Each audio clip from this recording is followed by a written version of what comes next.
रही या का नाबुद हो या का नस्तईन।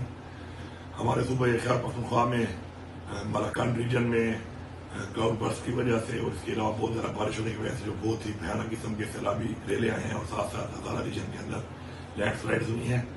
उसके अंदर बहुत ज़्यादा हमारे लोग शहीद हुए हैं उसके अंदर और ज़ख्मी भी हुए हैं और बहुत नुकसान भी हुआ है अमलाक को। इसके अलावा रेस्क्यू करने के लिए जो 2 हेलीज हमारे सूबाई हुकूमत के काम कर रहे थे, उनमें हमारा एक जो हेली है वो खराब मौसम की वजह से क्रैश कर गया, जिसमें हमारे 5 जो लोग हैं उसके पायलट्स और क्रू जो है वो शहीद हुए। उसके अंदर भी तमाम जितनी भी डिस्ट्रिक्ट एडमिनिस्ट्रेशन है और तमाम जितने भी महकमे हैं और इदारे हैं वो सारे काम कर रहे हैं रेस्क्यू ऑपरेशन के अंदर और इस चीज़ को इंश्योर कर रहे हैं कि लोगों की जान माल का मुकम्मल तहफ़्फ़ुज़ किया जाए। सीएम हाउस में कंट्रोल रूम के जरिए तमाम मॉनिटरिंग की जा रही है। बकाया जितने भी अजला हैं साथ के उनको भी ऑलरेडी प्रिकॉशनरी मेजर्स के तौर पर नीचे के जो इलाके हैं उनके अंदर भी इक़दाम किए जा रहे हैं और साथ साथ जो है हैवी मशीनरी जो है उसको लगा दिया गया है ताकि रोड को क्लियर किया जाए और अमलाक के अंदर जो नुकसान है उसका अजाला किया जाए। इंशाअल्लाह सूबाई हुकूमत जो है अपनी आवाम के साथ खड़ी है।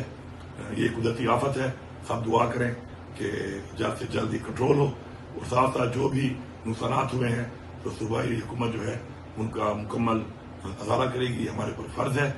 मेरी सबसे अपील है कि इंतजामिया के साथ कोऑपरेट करें, उनके साथ कोऑपरेशन रखें। तमाम मेरे पार्लियामेंटेरियंस हैं वो सारे के सारे अपने एरिया में मौजूद हैं, वो भी एडमिनिस्ट्रेशन के साथ जो है अपने लोगों के दरमियान रहकर अपना उनके साथ रब्ता रखें, कोऑर्डिनेशन रखें और इंशाल्लाह जल्द हमारी अल्लाह से दुआ है कि हम इंशाल्लाह इस पर काबू पा लेंगे।